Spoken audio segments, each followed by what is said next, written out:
Hello, my friend David Burns. I'm in the Green Answer chair and I'm making videos today, one after the other, to answer beekeeping questions. You know, who would have ever thought that I'd make 3 videos a day? Oh my gosh.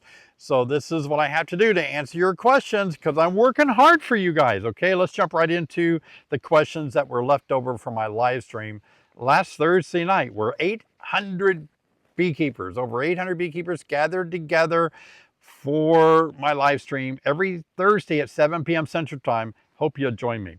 Mike wants to know, when's the best time to add the green drone comb? As soon as you can, as soon as they're drawing out foundation. That's early in the year, Mike. That would get that drawn out, and so I would add it ASAP. Robin, found bees in the wall of my grandparents' house. How can I retrieve them? Lemongrass? I think you're wanting to lure them out with lemongrass, perhaps. That's never going to happen. Here's why. It's all about the queen. It's all about the hive. They're having fun in there. It's their home. She's laying eggs.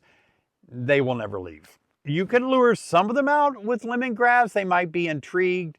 You could trap foragers from going back in. Then they just die in the wall and smell and turn into black mold, ants, and cockroaches and attract other bees to rob out the honey, blah, blah, blah.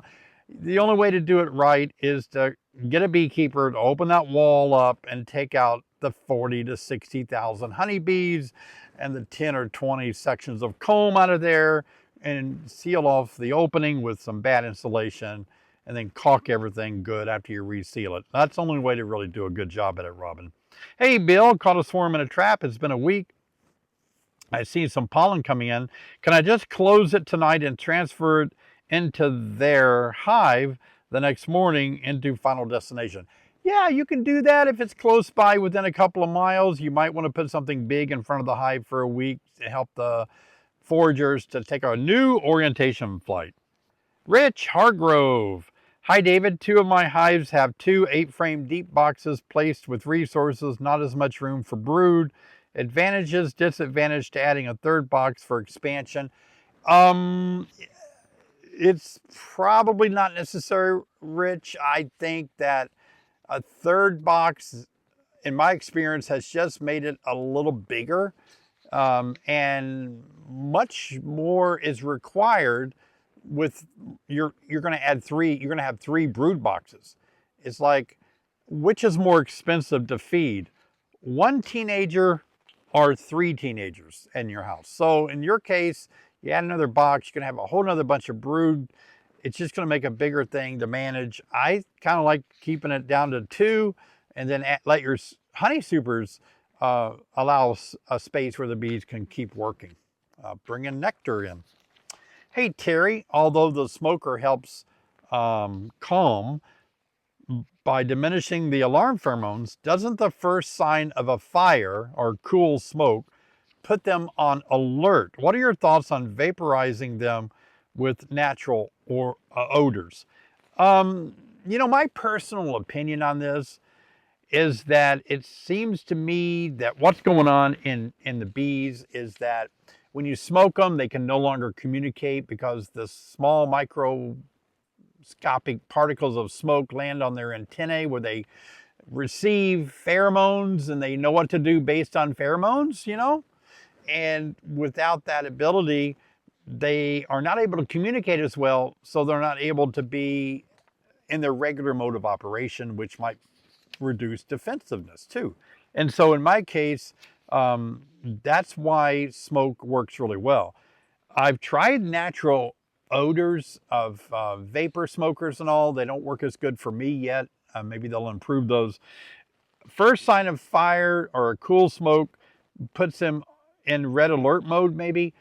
You know, this whole idea that bees sense smoke and so they gorge themselves on honey so they can fly because their hive is on fire, that could be going on.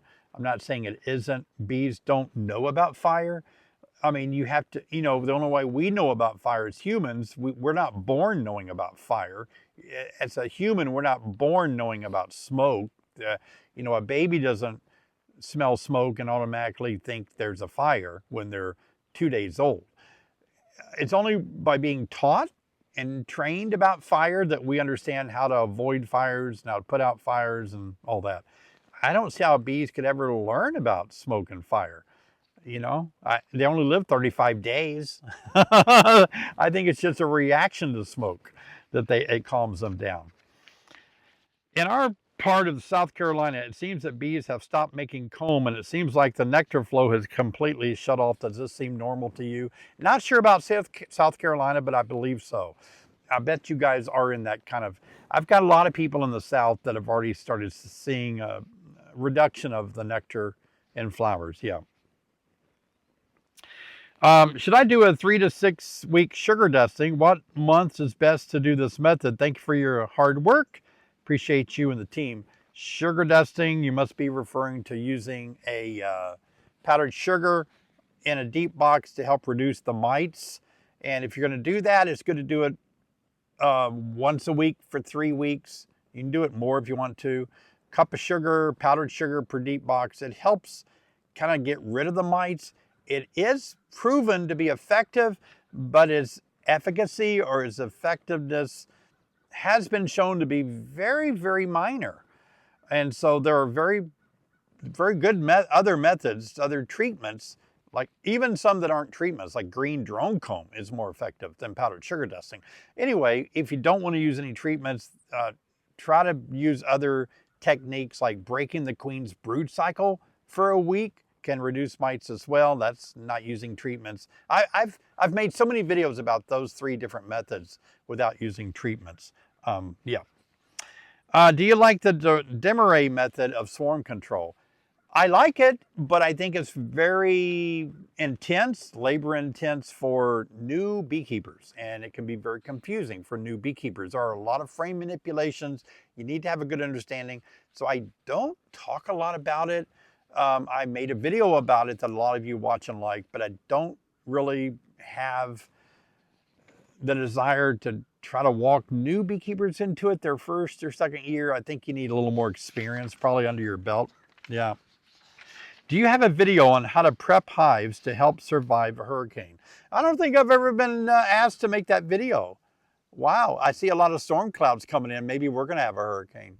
I heard that the hurricane season is going to be worse this year. What do I know? You can hear anything. What does anybody know? But we have lost a lot of hives last year and in previous years from hurricanes, and that's a very sad thing.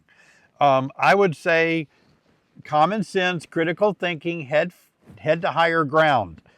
Get out of the hurricane zone with your bees, move them where they're not going to be flooded or torn up by wind, and that's almost impossible, right?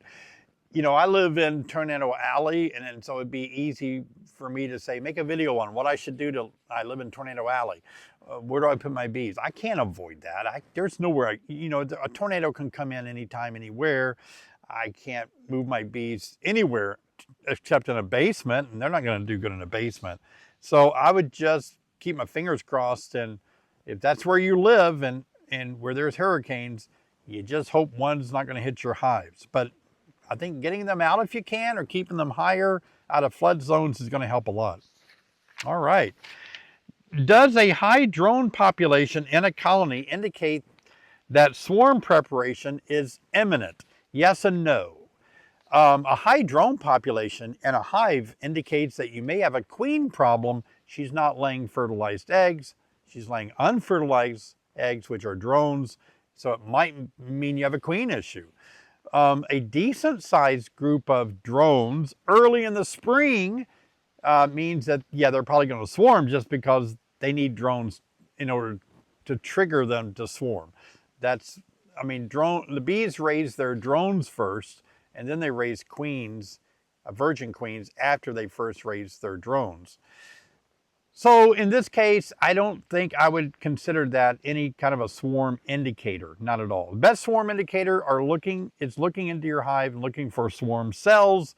That's your best indication. All these questions came from my live stream, and I've got another video to make with 20 plus more questions. And I'm making 3 videos today, working hard for you guys. So keep watching the channel for another release coming up in a few hours.